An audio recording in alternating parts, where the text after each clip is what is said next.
Dulu babak belur, kini dielus. Ada apa dengan Ganjar? Nah, kan Megawati akhirnya menjatuhkan pilihan. Ya, Ibu Mega mengingatkan pada anak-anaknya untuk semuanya dalam satu rampak barisan, dan saya kira dalam konteks itu semua sepakat kok ya.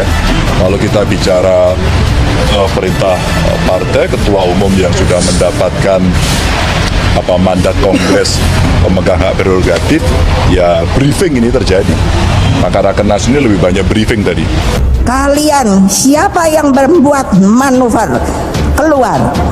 Karena apa? Tidak ada di dalam PDI Perjuangan itu yang namanya main dua kaki, main tiga kaki, melakukan manuver. Kenapa? Karena saya diberi oleh kalian sebuah hak yang namanya hak prerogatif.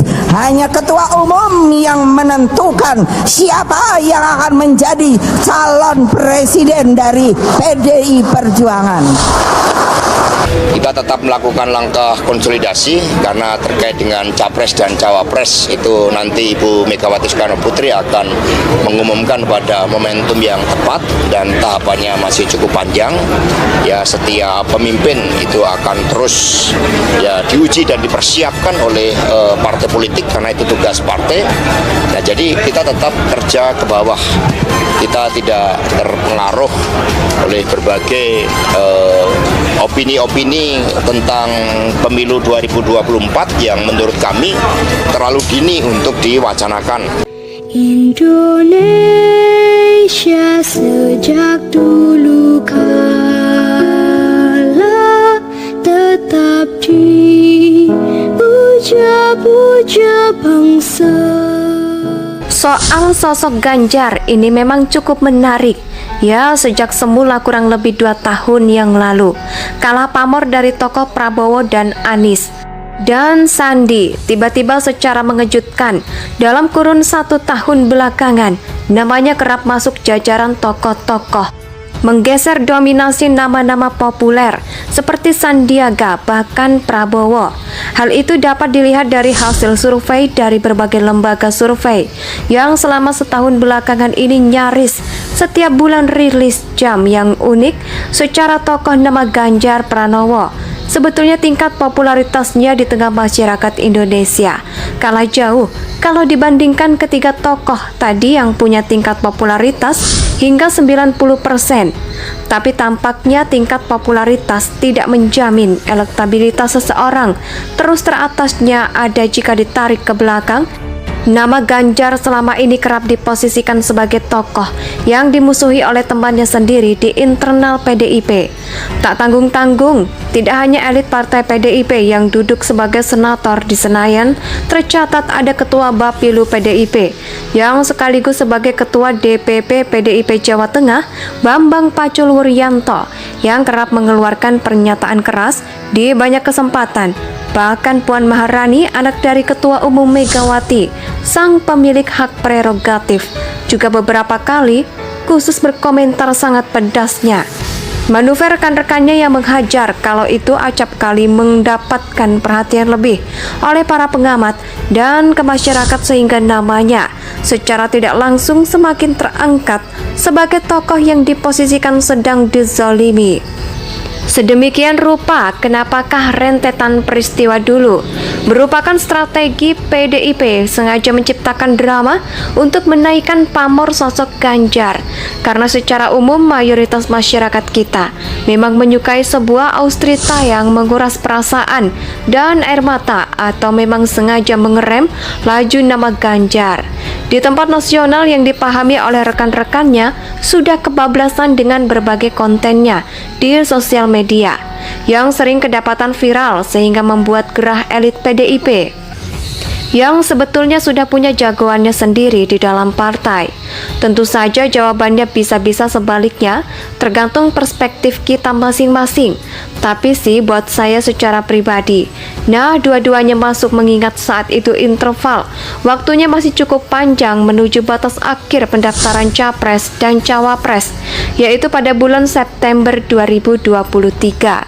sehingga punya waktu yang cukup untuk menghack nama Puan Maharani ke pentas nasional. Ditandai dengan munculnya baliho Puan pada bulan Mei 2021.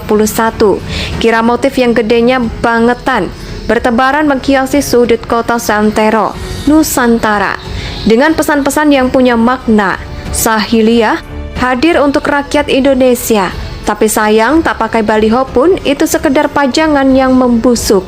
Diterpa angin dingin, hujan, dan terik panas matahari, pesannya tak pernah sampai mengunggah relung hati rakyat. Padahal entah sudah berapa ratus miliar yang harus dikeluarkan jika dijumlahkan. Sedang saat itu kondisi pandemi sedang meninggi, menyelimuti. Pilih rakyat menjadi jengah, sehingga tidak mau menoleh. Seorang teman berkata, betapa mahal harga elektabilitas seorang Puan. Meski sudah bayar mahal tingkat keterpilihan Puan, tak ada perubahan yang signifikan. Seorang teman berkata, betapa mahal harga elektabilitas seorang Puan.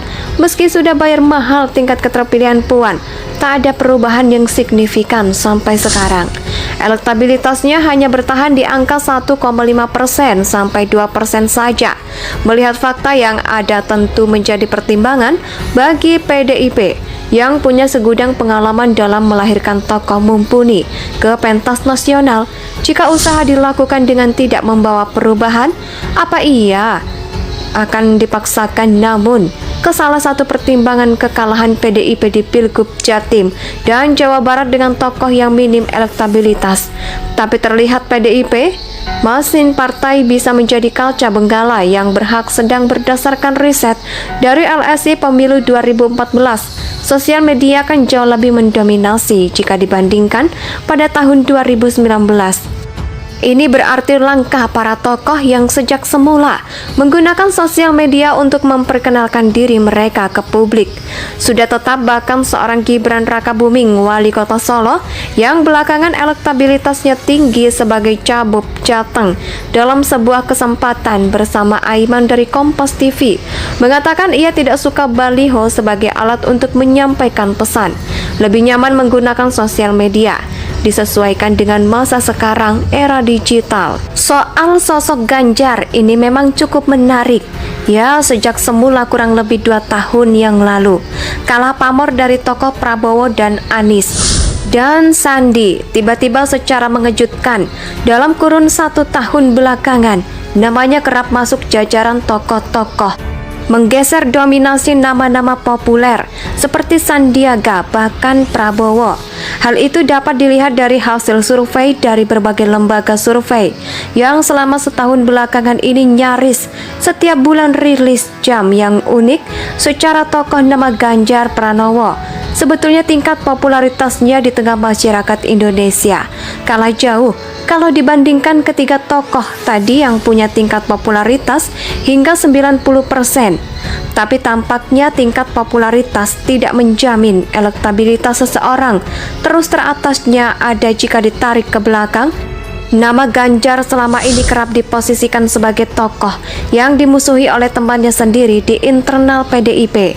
Tak tanggung-tanggung, tidak hanya elit partai PDIP yang duduk sebagai senator di Senayan, tercatat ada ketua Bapilu PDIP yang sekaligus sebagai ketua DPP PDIP Jawa Tengah, Bambang Pacul Wuryanto, yang kerap mengeluarkan pernyataan keras di banyak kesempatan.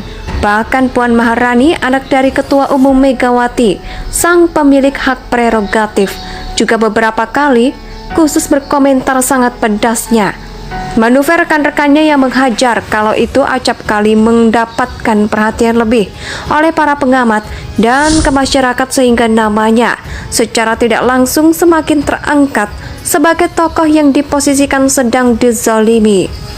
Sedemikian rupa, kenapakah rentetan peristiwa dulu merupakan strategi PDIP sengaja menciptakan drama untuk menaikkan pamor sosok Ganjar?